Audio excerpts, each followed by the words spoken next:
Hi, my name is Shelby Pearl, and I'm with Reinhardt University.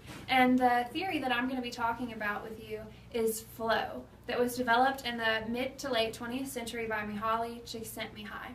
And he grew up in World War II, and he noticed death and these horrible, sad lives and situations all around him. And he found that when he was playing chess, he kind of just escaped and forgot about all of that. And he noticed this also with artists when they were creating paintings or musicians when they were composing. And he really wanted to know what was behind this flow state that people got into when there was just no sense of time or reality around them. And he discovered that flow occurs when challenge is balanced with a person's skill level in the activity that they're doing. And what this means for us as educators is that in our classrooms we need to provide optimal experiences for our students and allow for student autonomy to do their work and just have a positive affect about us. And that's how we can use this as educators. As I said before, Csikszentmihalyi came up with the idea for flow in the World War II era.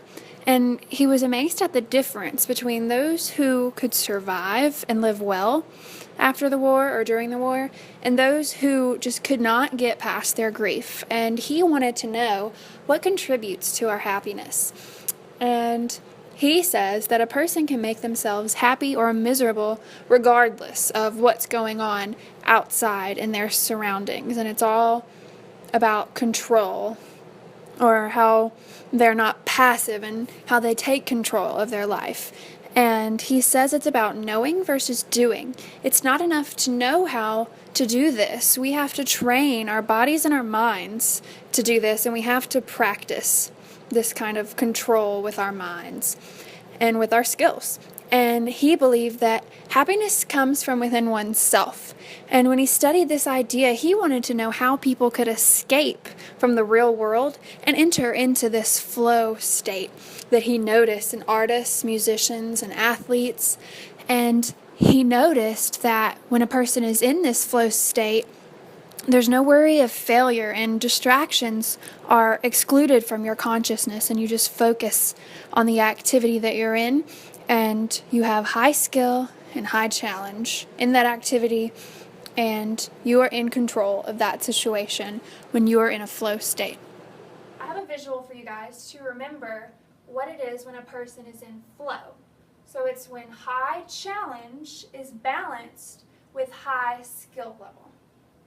And there's no worry of failure. There's a limit on multitasking and outside distractions.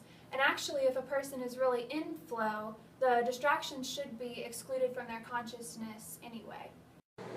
One of the first things that immediately comes to my mind when I think about flow is this image of a tightrope walker balancing. And I think about balancing when I think about flow because we know that you balance challenge and skill.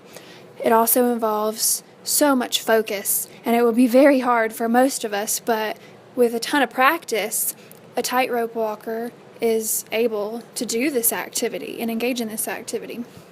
And I'm sure a person, he or she, that does something like this would have to practice over and over and over before they feel confident enough to do it on harder levels.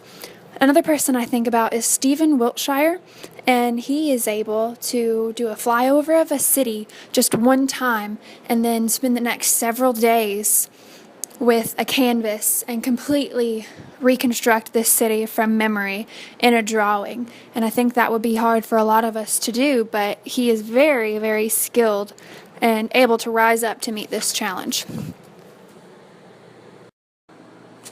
Csikszentmihalyi and his colleagues pioneered a new way to monitor flow when they were trying to come up with a way of how to monitor something like a person being in a flow state.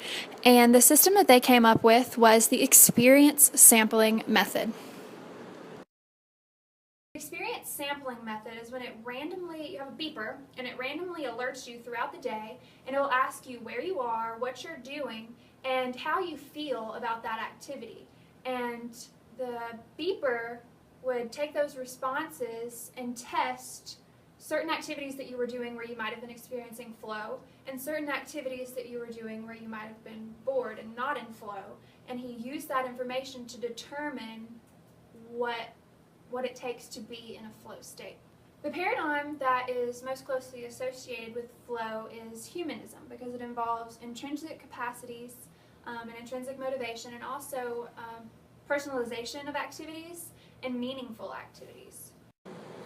Some classroom applications for how we can help our students achieve flow is to allow for some student autonomy while they're doing their work. And we can also foster creativity rather than having very specific things that we're looking for. And Csikszentmihalyi also has said that, for example, when artists have no preconceived notion of the end result in mind, and they're able to just be more creative and just go for it and try new things, that they're more likely to enter a flow state.